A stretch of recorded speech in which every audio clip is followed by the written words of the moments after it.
So the other day I was watching some streamers, and the new downtown building, like the 33 floor skyrise that they got going on there in Warzone, is causing a lot of problems for AMD CPUs. Let's get into it.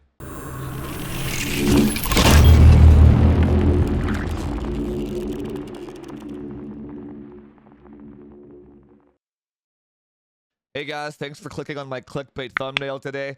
And yeah, as I was saying, I was watching a few streamers, and I noticed that the ones that had 5950Xs, or like Zen 3 chips in general, had way less FPS in that downtown building.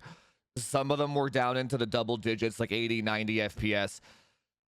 So I never noticed, because on my system, I'm at 200, 210 the whole time anyway. So I'm like, huh, what's going on here, right?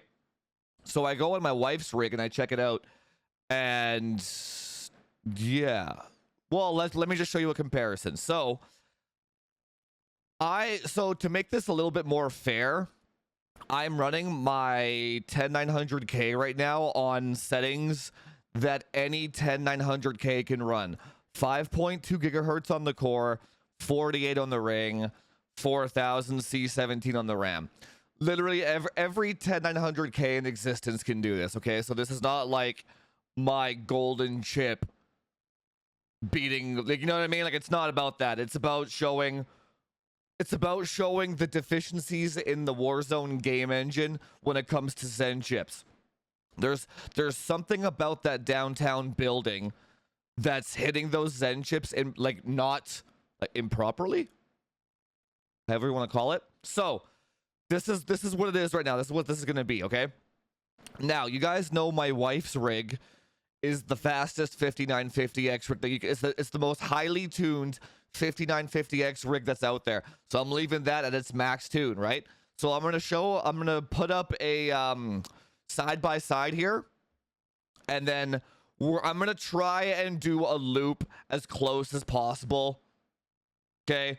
It's a hot drop, so it's quite difficult, but I'm going to try and run in a big circle around there just to show you guys the difference.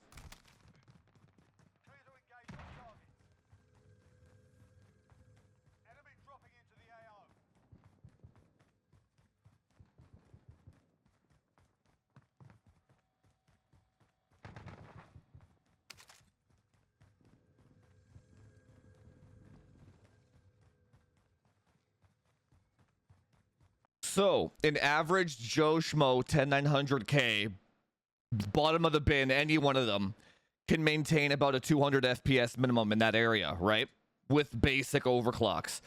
A maximum God mode 5950X, the fastest one that like you'll ever see, maintains about 180, right? So what is that? 200 divided by 180. So an average 10900K has 11% faster than a God mode 5950X.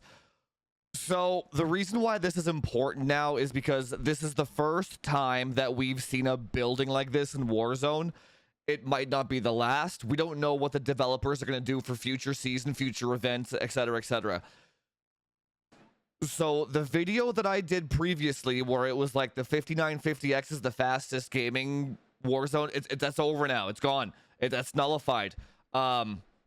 This one downtown building changed the entire landscape of the CPU hierarchy now. Because what if in a future patch, there's 2 of those buildings side by side? 3 or 4 of those buildings side by side.